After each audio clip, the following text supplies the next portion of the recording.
Yo, guys, welcome to the Blue Podcast with me, Tom, and Ben. How you doing, mate? Good, thanks. Today we are doing our Premier League all-time top 10 central midfielders/midfielders, with a few honorable mentions at the start. But before we get into that, we are an ambassador for a new app called LinkMe. It's an app that makes juggling social media accounts easier than ever. Make sure to download the app, make an account with our link down below, and check out the merch. That would be greatly appreciated. This is a tough subject, but before we get into that, we'll talk about the recent footy. Obviously, we did preview the Champions League in the last Purple show. It went okay for you. Would you say it was? You'd taken it before the game. Yeah. Yeah. But during the game, you should have done so much better. Yeah, exactly. Like I say, before the game, I would have taken it, and I predicted 2-1, and 4-3 is effectively the same thing because it's a one-goal lead. With away goals rule not being a thing anymore, like it doesn't matter if you win 2-1 or 4-3, it's still one-goal lead. It doesn't matter.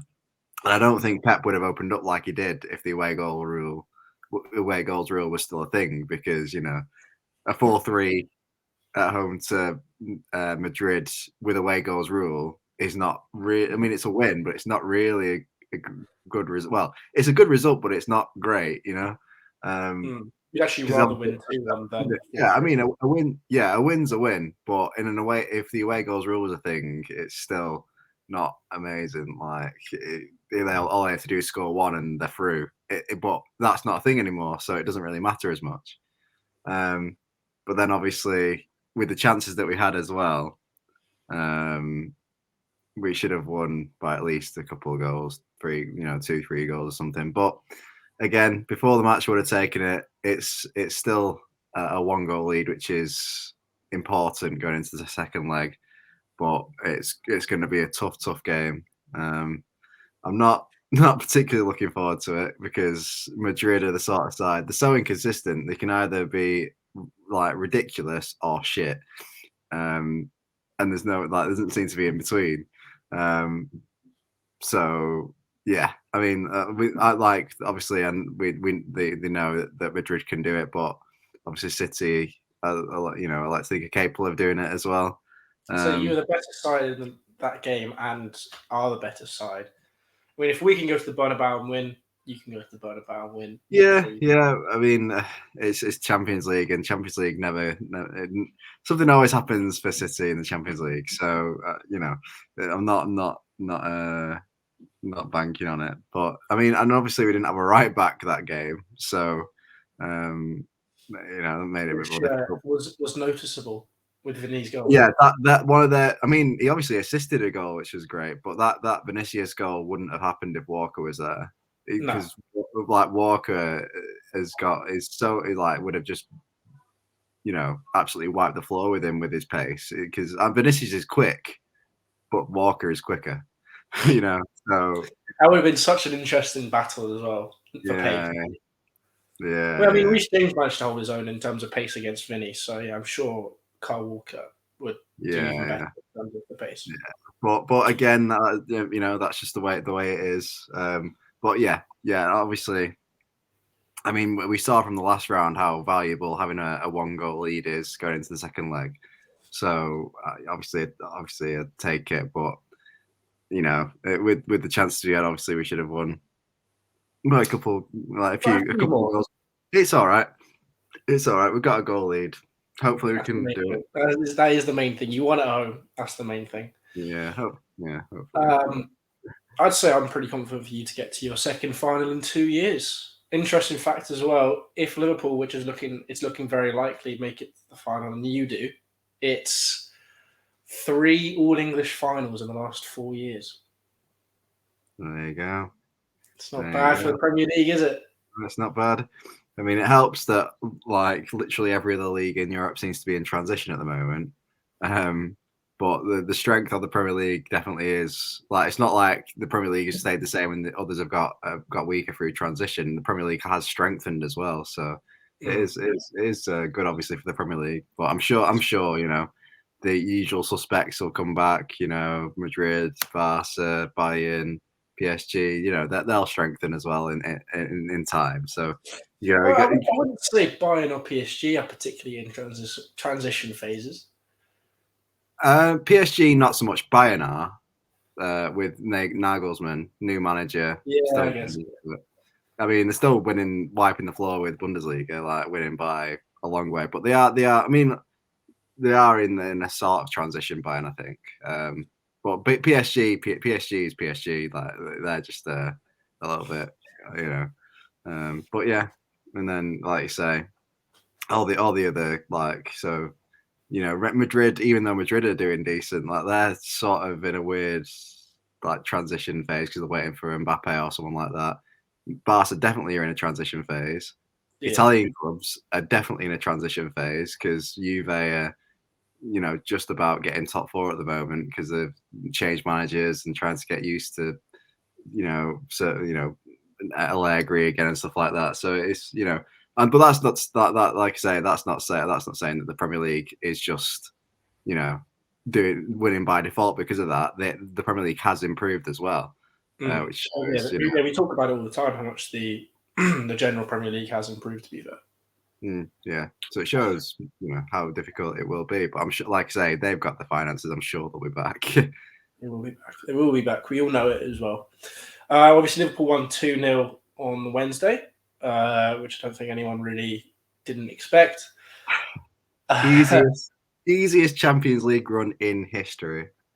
Yeah. Into Benfica, Villarreal, and yeah, I don't know. And I think I said it in the Purple Show, and you laughed. But Fab was like, "You can't say anything after your FA Cup run," but like, Yeah, you can. Champions League's a different level.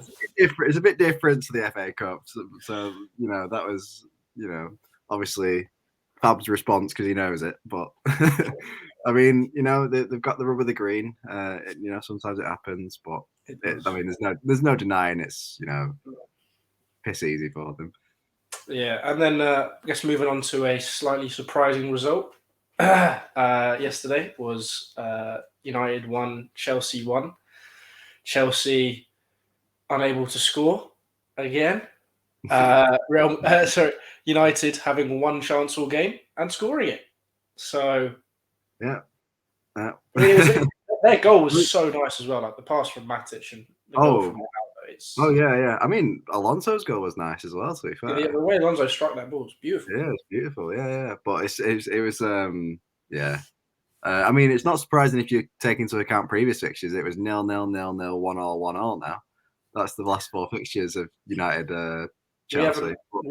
We haven't won at Old Trafford since 2013. The last person to score the winner for us at Old Trafford was Juan Mata, who's now been at United for 8 years. Well, there you go. But yeah, it was. I mean, like I say, before the podcast, I watched it with my mates, and like Chelsea just missed chance after chance after chance. Havertz missed some chances. Havertz missed a 1-on-1, a header. Whereas if you'd said about 3 weeks ago or before that second leg of the Champions League, he scores those. Yeah, he scores those. It's yeah, and obviously then you scored, and we're saying after you've scored, you're the most vulnerable because obviously you relax, and then obviously United took advantage of it. But I mean, it's odd really because obviously Havertz, like you say, a few weeks ago was finishing, but it shows that he's not a striker. Because striker, like he's obviously he showed he can finish, but because he's not really a striker, he will have these sort of up and down in form. I think he's just like a lot of the team over the last week or so. They're just reeling from that. Like there's been a clear drop since that second leg Real Madrid game. I think having Reece James back obviously helped man of the match. He was incredible. But it is.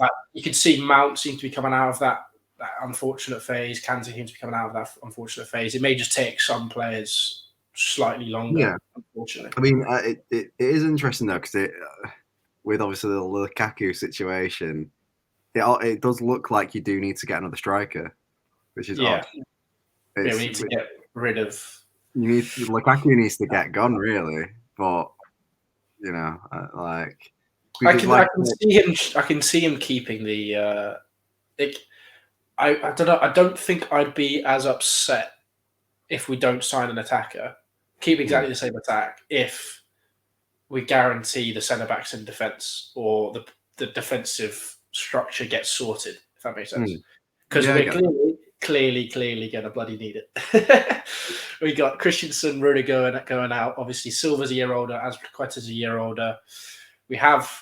I mean, Alonso's been good at left wing back lately, but how often do you hear me say it on a podcast? Like, Alonso's been good lately, and then he just has a stinker for a month, and then he's good again, and then he's crap again. Yeah. So we need a backup for Chilwell, who apparently is about to be introduced to youth team training. Yeah, there we go. Yeah, it's fitness back. Obviously, he can't quite get to first team training because obviously it's a lot more. It is interesting because I mean, don't get me wrong, Havertz is obviously a good finisher, but it does sort of show that it's basically like City this season. Like our players can finish, but they're not strikers. They don't have that instinct. So and like you need a striker. I think the last few games have just been a mentality thing more than he hasn't got the ability to be a striker. Let me put it this way: we thought a similar thing with some of our players, but over the course of a season, when you look at the a larger larger bit of data, their shot percentage will go down because they are not strikers and they're midfielders. And like that's what happened with us. Like we saw like Gundogan, he was scoring for fun. And then he's tailed off because he's a midfielder. So it's one of those things. Don't get me wrong, I think Havertz is a fantastic player and I think he's a good finisher, but he's not a striker. That's what I basically tried to get at. Because for us, we've had the same thing, but like some of our players can finish, but because they're not strikers, it just seems to tail off for some reason. I'm not saying that's what's happening now, but over a longer period of time, that probably will happen. I mean, he is our top goal scorer, which is obviously good. Considering obviously we did play Lukaku for a lot, and he moved back into that position more recently. Yeah, well, you needed him to be a top goal scorer, because Lukaku's not doing it. Lukaku's on 12 goals. Apparently. I know, but because he started off well, didn't he? But he's not doing it now. Jorginho has a 67% shot accuracy. So does Trev. Jeez. To be fair, I feel like Tuchel's starting as Azpilicueta because he's our captain more than. I don't know, and also the fact that obviously in his contract he has to play a certain number of games for it to be renewed. Yeah. Obviously, we've reached that milestone of games with Aspi, and maybe he wants to keep on playing him just so it's like I didn't just play him until those games ran out, and then stop playing for the rest of the season. There might be a bit of that he trusts him. Yeah, he just trusts him more. Not that he doesn't trust Chalobah, but Azpilicueta is a seasoned professional veteran. Like he'll be like go-to person, Aspi. Like we've got a difficult match against Liverpool in the FA Cup final, Aspi. That sort of thing. It's just a shame because Chalobah clearly has so much content. He's got something. Yeah. I'm sure we'll get with everyone leaving. He'll get game time next season. Yeah, obviously he'll sign people as well. 4 goals this season, I didn't even clock. He went through a period of time when he was playing a bit more, where he just scored for fun, didn't he? Yeah, well, he almost scored another one when he started against West Ham. He did 3 games in a row or something. Yeah, I don't know if it was 3 games in a row, but it was very.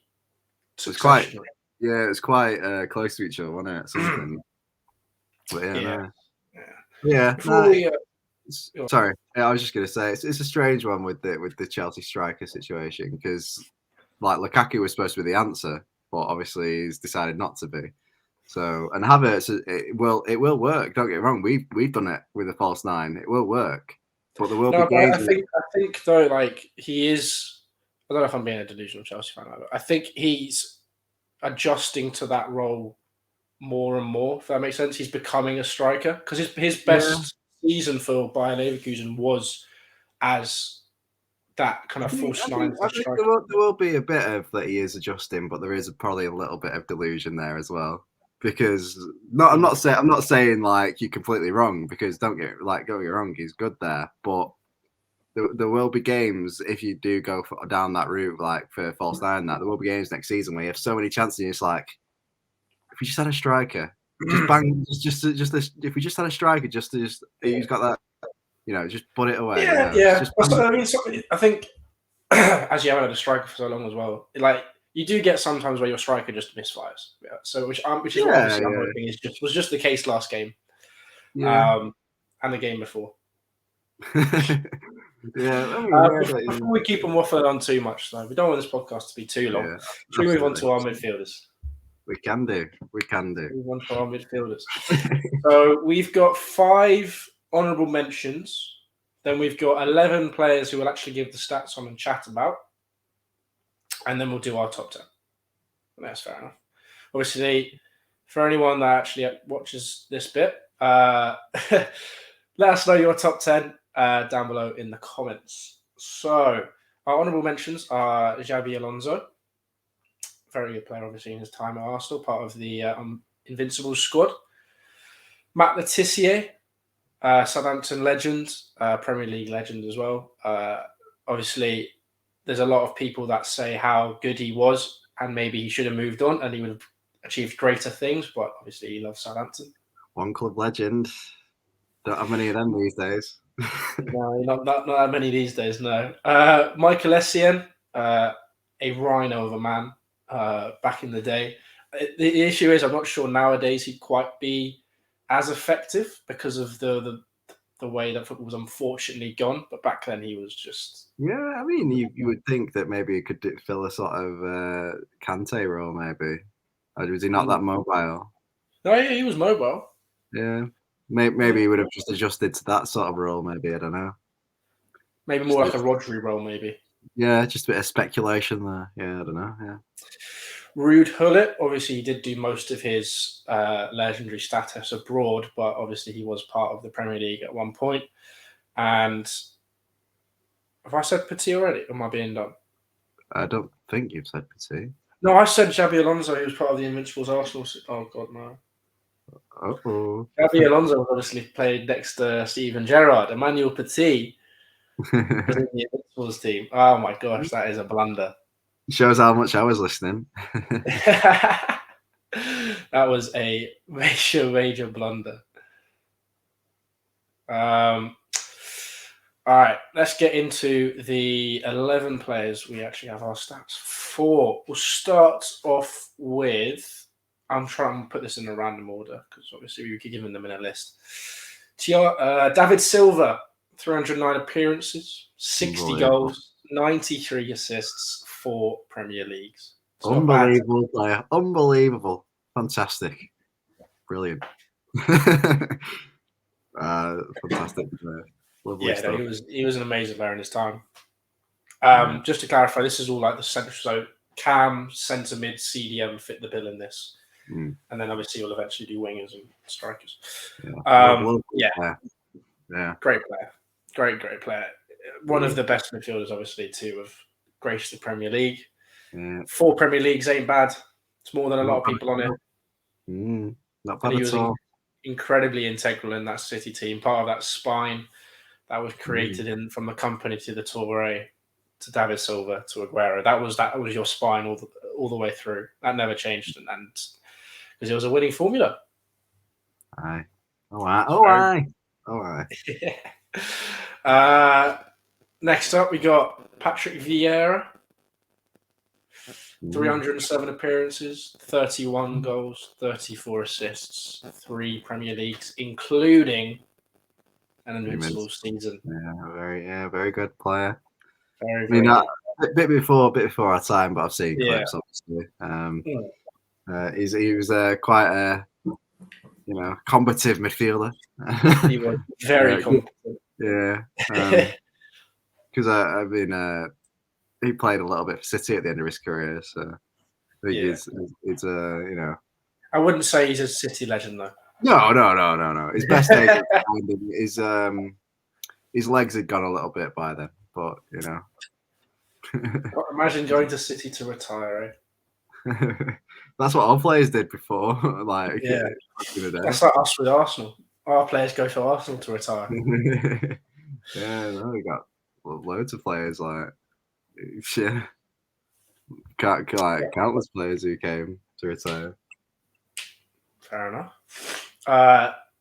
Yeah, again, a bit before our time. Obviously, we know he's phenomenal. Mm. I'll mention his favourite man as well next. Keane. Best buds off and on the pitch, as we all know. Absolutely. 366 appearances, 39 goals, 33 assists, 7 Premier League titles. That is quite something. That is good. Surprisingly, not the most on this list, which is crazy. Yeah. Still a lot, though. Still a lot. Obviously, he was the captain for United during that kind of period where they were very, very dominant. It just, again, a bit before our time, but it's the same with Vieira. Everyone knows the quality that he had. He may not have been the most technically, I think that's like, may not have been the most technically best midfielder, but he just left everything on the pitch every game. Led from the front, led from the middle, lead from the front. But yeah, he's been very, very good. He was very, very good. We've got Claude Makalele. Some would say he changed the defensive midfielder role forever when he came to Chelsea. Obviously, there's a certain someone on this list as well who some would say is a carbon copy. Some would say better. But Makalele changed obviously the way that the midfielder role was seen. Didn't score much, only 2 goals in the Premier League, 4 assists, but two Premier Leagues, 144 appearances. But obviously he was more well known for what he did off the ball to win it back for Chelsea. And I mean, the other man on this list has got a few more goal contributions as well. And he's got a little bit like he's got other sides to his game, the other guy, but like Makalele was still fantastic. We should speak about Kante next then, yeah. 257 apps, 13 goals, 16 assists, 2 Premier Leagues as well. I can say Kante was immense yesterday as well in the United game. I thought he was back to his best. Obviously, it's only one game. Yeah, well, he looked very, very good. He was due a good game because he had a few not so great games. So I'm hoping he hit the slump and he's just going to do that for a bit. You know when he does it around the end of the season, like he did last season, anyway. Yeah. Hopefully, just in time for the FA Cup to stop Liverpool from getting their quadruple. Yeah, you might be the last defense of that. You never know. Well, our 2 teams are the last defense at stopping. If we being ruined for the next 15 years. Yeah, if we drop points in the Prem, that's the Prem gone. If we don't get past Madrid, that's the Champions League gone. So it's just on us. It could come down to Chelsea. Oh god. The thing is though, the FA Cup's before the end of the Premier League and the Champions League, so yeah. Well, I mean, there's that, but like, if we drop points before then, or lose to Madrid because that's before it, then it might already be. It could be out of your hands before you even before the FA Cup. That would be something. But yeah, Kante again, a phenomenal player. He's almost like Makalele changed the role, then Kante, in my opinion, kind of improved the role. If that makes sense. Yeah. I mean, I don't know if I'm saying that because obviously I've seen Kante more than I saw Makalele. Well, I saw Makalele, but I was young. There might be a bit of that, but I think also that he probably has to an extent. I think there obviously is this sort of. It's a bit like other players where there's like this mystique around Kante where people think like he's up here and everyone else is down here. Which, I mean, don't get me wrong, he is, you know, he is a top tier player, but I wouldn't say like the player is like, you know, absolutely clear gone. Yeah. You know what I Makalele is mean? still one of the best Yeah, Premier League midfielders ever. yeah, exactly. But like I say, there seems to be sort of this mystique that Kante is like the only, you know, like the best player to play that position who's ever lived on Earth. Like, you know, Yeah. he's, you know, but don't get me wrong, he's a fantastic player, fantastic. Like he is the best to play that role. Don't get me wrong, but I don't think he's like clear, you know. Yeah, he's not like galaxies ahead of Yeah, exactly. anyone else that's played there. Yeah, but like obviously, like you say, Makalele, like he like before, a bit before our time, but he probably runs him close. So, yeah. Yes. Next up, I'll do the next two City players. We've got Kevin De Bruyne. 184 appearances, 43 goals, 78 assists, 3 Premier League titles. They're not bad. Good.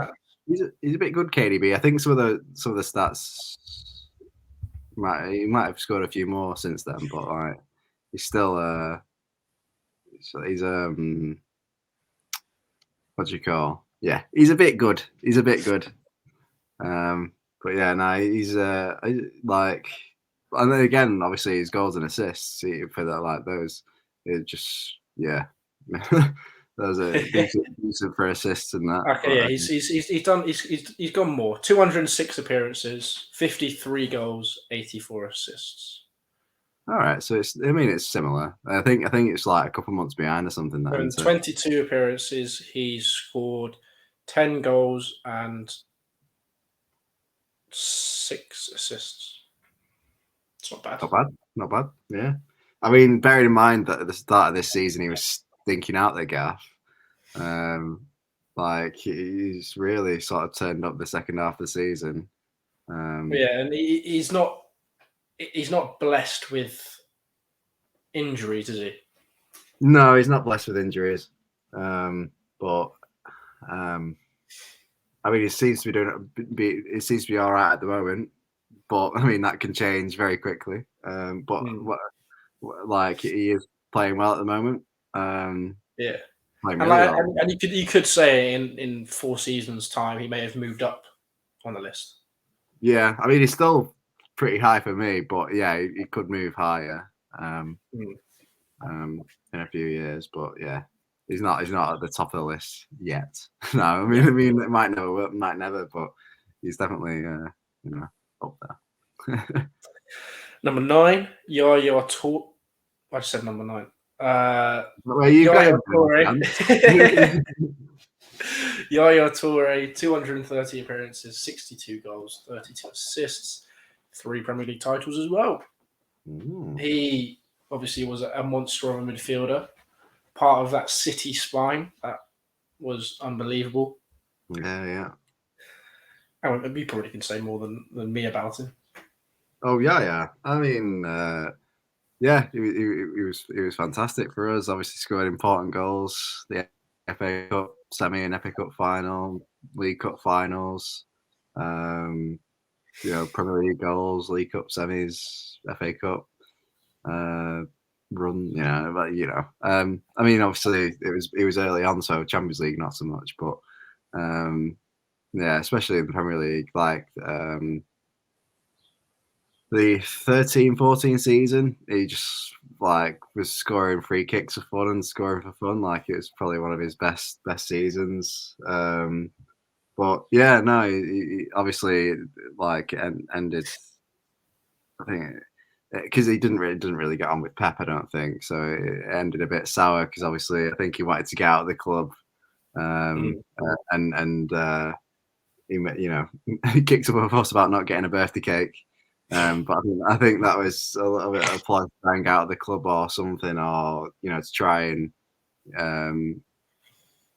get a better contract or something like. But yeah, no, when it like earlier on, and when he was playing, he was fantastic for us.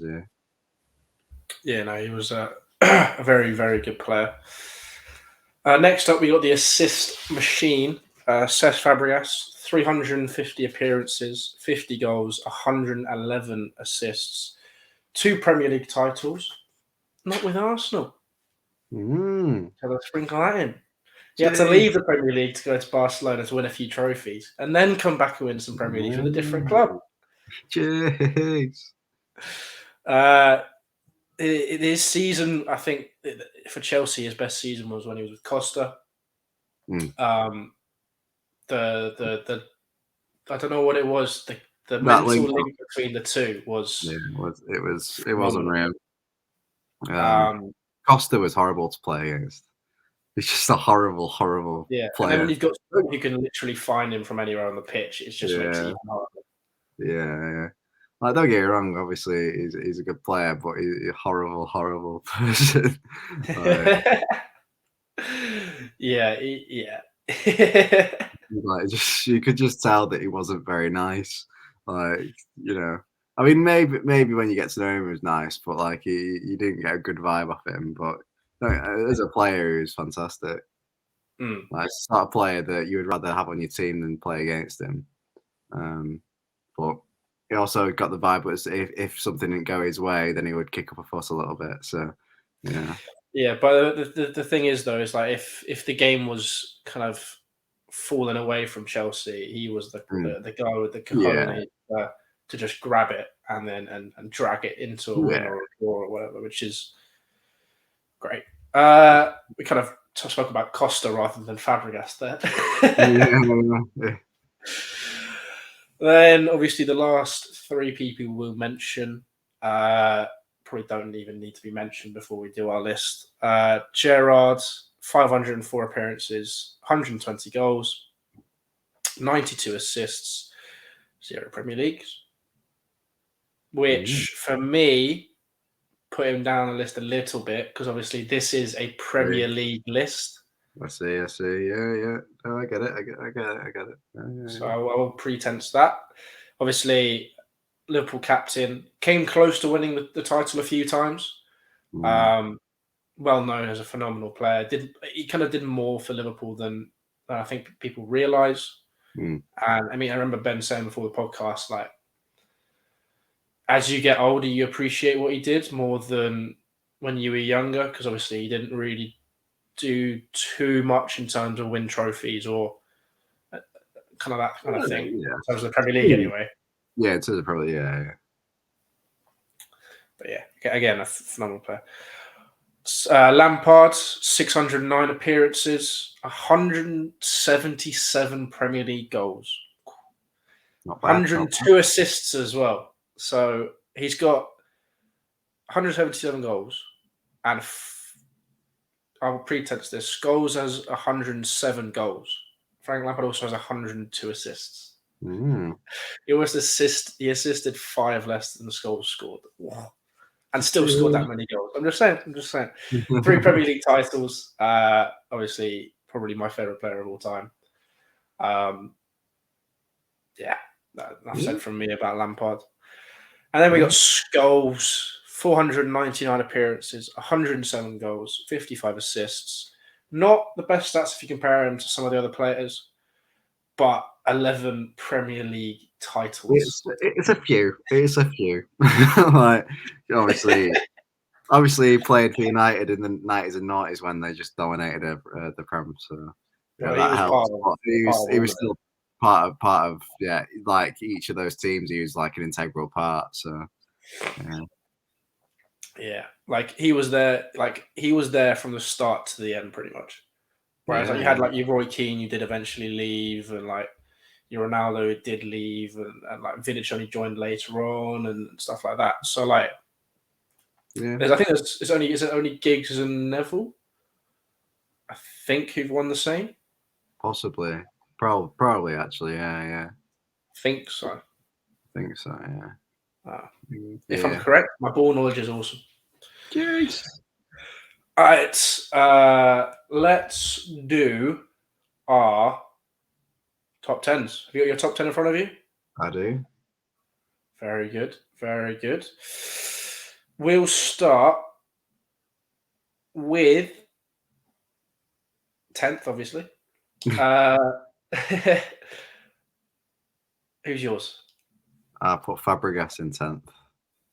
I've also put Fabregas in 10th. Yeah. He was higher, and then I changed my mind. I see. What made your team change your mind? I've realised. So I kind of did like a straight swap. So Fabregas was in 8th. Someone was in 10th. Right. Someone was in 9th. 10th and 8th did a straight swap. I see. Yeah. But yeah, I mean, we've explained why Fabregas was very good. Yeah. But he is our number 10. I'll write this down so I can remember the list. Who? My number 9 was Yaya Toure. What? Didn't know that. Never knew that. Yeah, same actually. Yeah, same. Okay. I think doing pretty well. I was expecting maybe a bit more of a. The early on will be probably pretty similar. It's the later ones I think might be different. Fair enough. If you haven't got the same number 8, I'll be surprised as well because he should be there. Because he's still playing. My number 8 is Kevin De Bruyne. Oh, I've gone Kante there. I've got Kante 7th. Yeah, I've got KDB. Very similar. I only put Kante in. How many player of the seasons has De Bruyne won? I don't know. He's won 3 Prems though. Yeah, one more than Kante. The thing is, though, for both Premier League titles, Kante won. Did he win Player of the Season for Leicester? No, I don't think he won Player of the Season for Leicester. But obviously, he was part of that Leicester side that shouldn't have won the bloody Premier League. Yeah. There's that. And then the next season, he joins Chelsea, gets Player of the Season, and wins the Premier League title. And the club. I mean, yeah, don't get me wrong. There's fantastic achievements, but just KDB's just got that something. You know, it's just like some of the assists he does, and some of the goals and bits of play, and if it was Champions League, Kante definitely wins law. Oh, I mean, yeah, but it's Premier League, so yeah. That is yeah. I'm reluctant to forfeit it on the premise that obviously De Bruyne has more Premier League titles. And I mean, obviously different positions, but in stats and stuff, goals and assists, like he wipes the floor, doesn't he? So obviously it's different positions, but like it's like what he does, what they both do for the team. Only got one Player of the Season though. Those are individual things. It's all about but it kind of shows, the individual things. So that makes perfect sense. That Kante.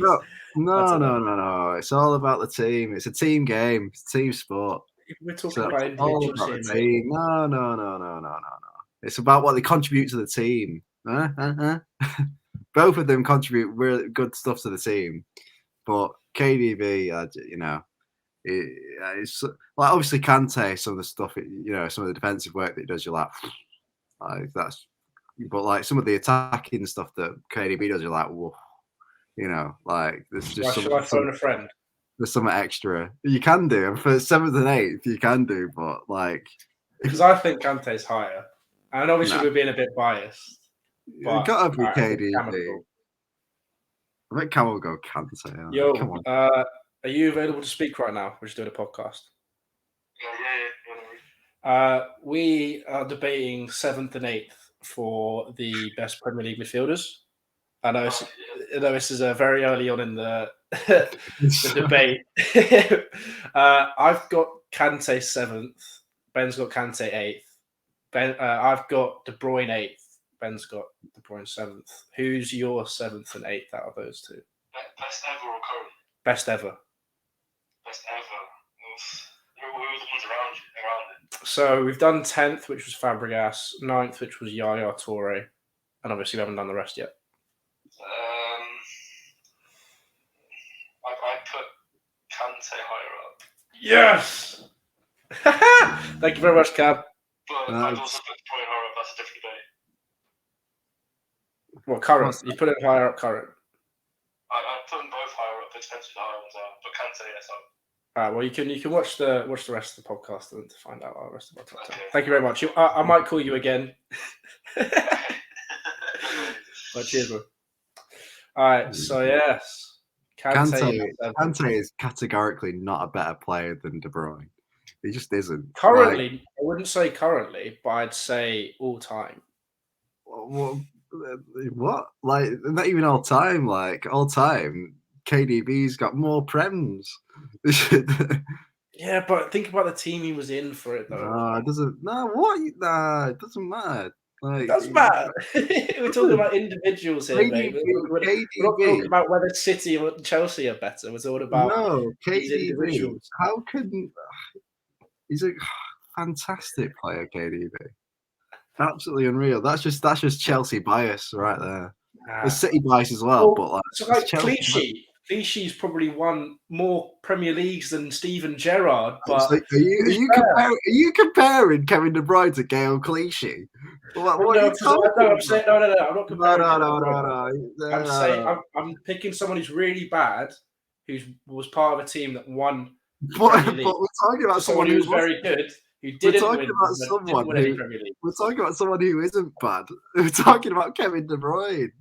I know, but your point about the 3 Premier League shouldn't matter. It's an individual one. What do you mean? You're talking about one of the stats is Premier League's won. Anyway, one of the stats is Premier League's won. The Florida friend Cam said Kante. Well, so. I have to I can't support this, I can't support it. It's just a list, mate. It's just a list. This is more than a list. This is Premier League top 10 midfielders. This is the Blue Podcast top 10 Premier League midfielders, and I won't stand it. I won't stand for it. No, it's all right. Carry on. It's fine. It's fine. Carry on. Carry on. In 6th, David Silva.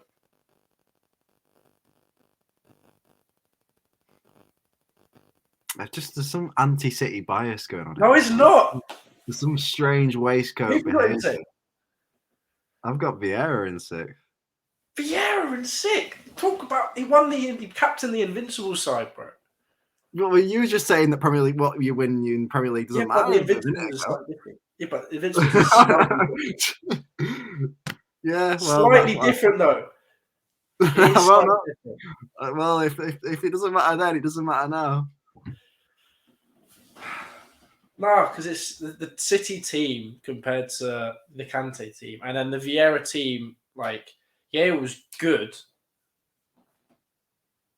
Vieira's 4th for me. Cool. Nope.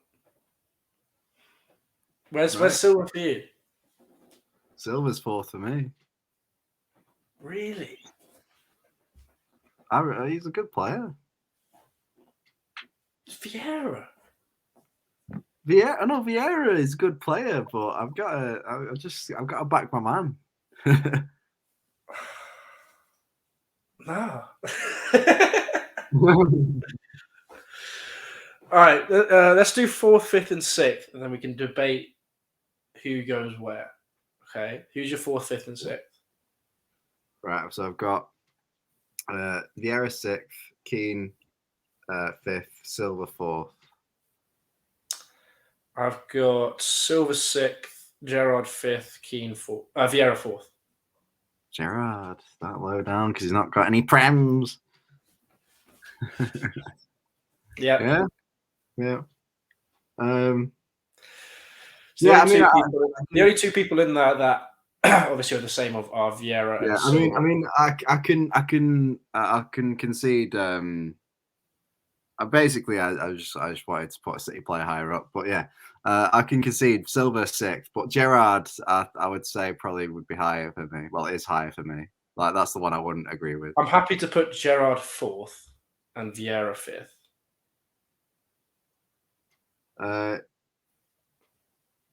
All right. Yeah. Okay, but I'll put Gerrard higher up. I put Gerrard in 5th, kind of more of a spiteful fifth than a Yeah. deserving fifth. Yeah. Like if we were going like I know, if we were doing best Premier League midfielders, including other competitions, but they had to have played in the Premier League, he may pip. He'd probably pick Keane. He could be higher up, to be fair. Could be higher up than that. Like he was like no, he wouldn't be higher up than Lampard and Scholes though. For all competitions. Yeah, because Lampard still won more competitions though. Yeah, but I think you have to. I mean, don't get me wrong. It's just like it's a. No, I agree. Like as I said before about the team, like the team Gerrard was in compared to. Like what he did for Liverpool during that time when they weren't great is just like so. But obviously, it's like it's one of those things that you can say he's better, say he's better. Like there's no wrong answer, but like I don't think like Gerrard, some of the goals he scored were unreal, and like what he did just as a captain for Liverpool was something else. So, but yeah, come back. What is it? What's the order? 6th Silva, 5th Vieira, 4th Gerrard. Yeah. And I'm guessing you've gone Keane 3rd as well. Yeah, well, because you had your Keane 4th. So yeah. Well, Keane 5th, just because I was wanting to get Silva higher up. But like Keane, the thing is, like Keane was fantastic, but he's nowhere near. If we're going off player, like he's nowhere near Lampard and Scholes. He's like he's a distant third in this thing. Yeah, and like, Gerrard Lampard and Scholes are clear. Yeah, Gerrard would be up there with those two if it was all competitions for me as well. Yeah. But you have got to factor in the Lampard I'm saying like Scholes' Premier Leagues and how good he was, plus and I'm saying this is why they're clear. Like Scholes' Premier Leagues and how good he was, and then Lampard's 20 goals a season for like. Don't get me wrong, Keane was a good player, but he's not. He's not. Yeah, it's a different thing with Keane. Like the reason he's so good isn't necessarily because of how good of a footballer he was. Yeah, it was for the person he was. Yeah, no, I get that. But yeah, there's a lot of debates out there. It's like with Carlos Puyol. He wasn't necessarily the best centre back ever, but because of his leadership qualities and what he brought to Barcelona, made him the better player. Yeah. No, I mean, but like I was saying, if this is all comps, Gerrard, Lampard, and Scholes are clear top 3. It's just there. So I'm ready to shock you with my number 2. You're probably gonna go. You're gonna go Lampard, but because you're expected to put him first, but you're gonna try and show you've got ball knowledge by putting Scholes. I have put him second. Yeah. You should. Because the only reason is Scholes' 11 Premier League titles. That's the only reason I put him higher. Yeah, it's unreal that. I mean, obviously Lampard has got the goals and assist stats, but 11 Premiers is like that is tough. Like, obviously, he was in a team that were always, challenging, but it's still like I don't think many players apart from is it Keane that come close. So Keane had 7 Premier League titles. Yeah, so it's a tough thing to win that many. Like obviously, obviously it was a team that was always challenging, but like to win that many and I'd say nowadays it'd be bar impossible to get 11 nowadays. To keep that up over a long period of time. Obviously, the Premier League was different back then, so it probably was easier. Without trying to say it was easier. Like, because without trying to say it was easier, it was easier. It was easier. It wasn't like it was easier. It was just it was different. Yeah.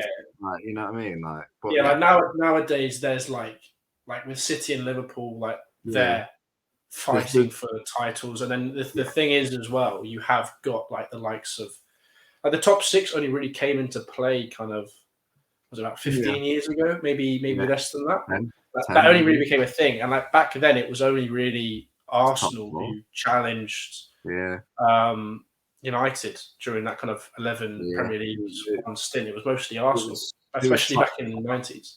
Yeah, it was top. It was like top 4 back then, really. Like it was, and it was always Chelsea won, didn't it?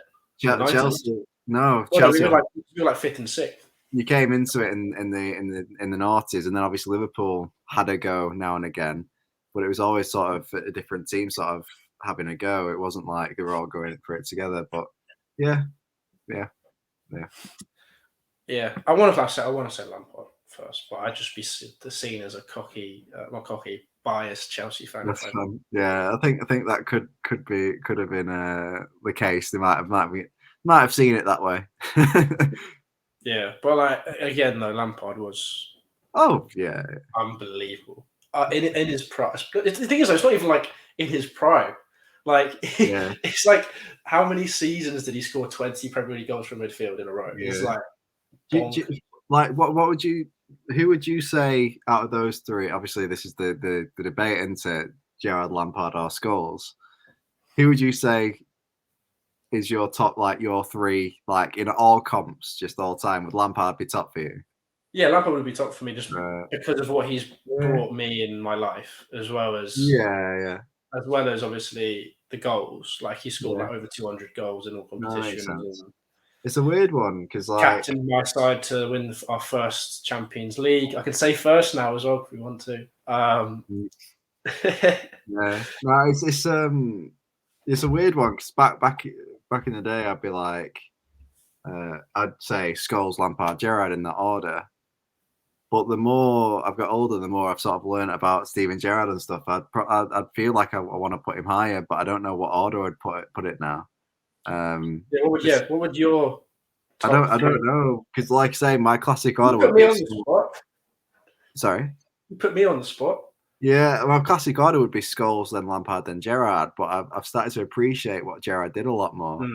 So I definitely would say I appreciate what he did a lot more. I'd still have my order as Lampard, Scholes, Gerrard. There's probably a bit of fight in there for Liverpool because I hate them.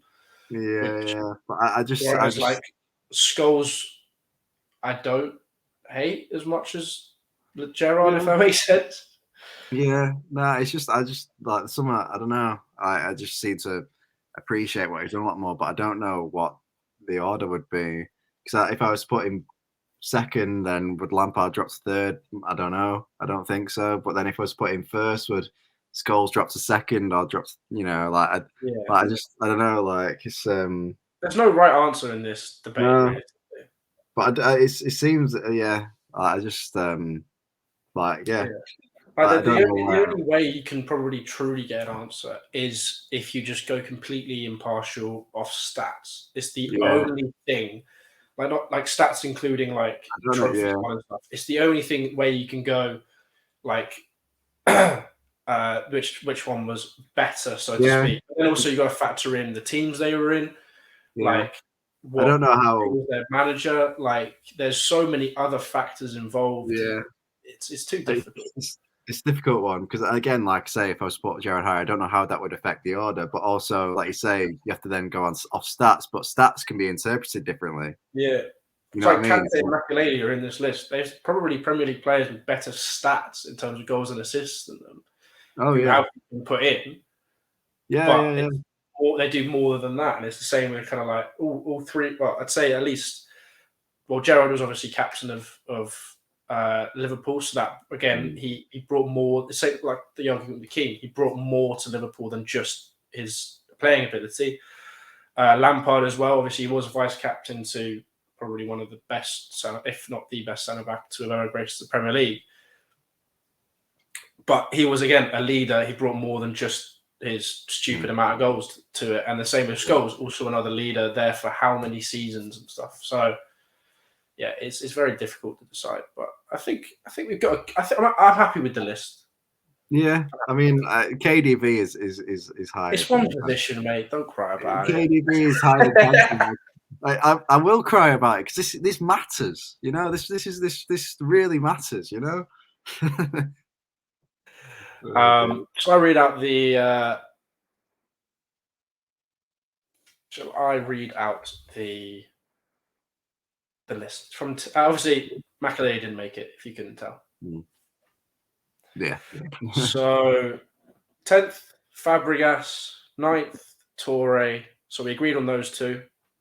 The only proper debate really was De Bruyne in 8th, Kante was 7th, where we phoned Cam, and obviously he put Kante higher.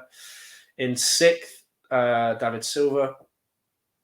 5th, Vieira. 4th, Gerrard. 3rd, Keane. 2nd, Lampard. 1st, Scholes. Which does slightly like I think the Lampard Scholes one's like slightly eating away at my heart right now, but it's okay. Yeah, I do think in a few years' time that like Kante and De Bruyne could go up the list a little bit. Yeah, like if we win a Premier League in the next 2 seasons with Kante, and then you win like another Premier League and stuff, like they could both move up the list even more. But so who would they overtake though? What like? Silva, there is or Vieira. Like what? It's bonkers. Yeah, it's a difficult one because there is a little bit of that sort of. I was having a chat to someone about this. I don't know if it was on the podcast about how the reason why kind of it's difficult to like it's about the Liverpool team right now could possibly be one of the best Premier League sides ever. Yeah. But because there's such a nostalgia thing with older teams and older players, it's so difficult to say kind of like who is actually better. Yeah, that's what I was going to say. There's a bit of a nostalgia bias. Like, don't get me wrong, those players are fantastic players and deserve to be there, but it's very difficult to put current players higher than them because of the nostalgia. But yeah. Fair enough. Well, that's our list. If you agree or not, do let us know in the comments down below. Maybe even give us a tweet. We very much appreciate that. If you enjoyed the video, please do give a like, subscribe if you're new around here. We finally broke 900 subs. Yes. So obviously that means the big 1K is up next. How long will it take us to reach it? Find out in a while. Thank you very much. And we might be seeing you on Monday, which might be the new upload day for Purple Show. Cheers.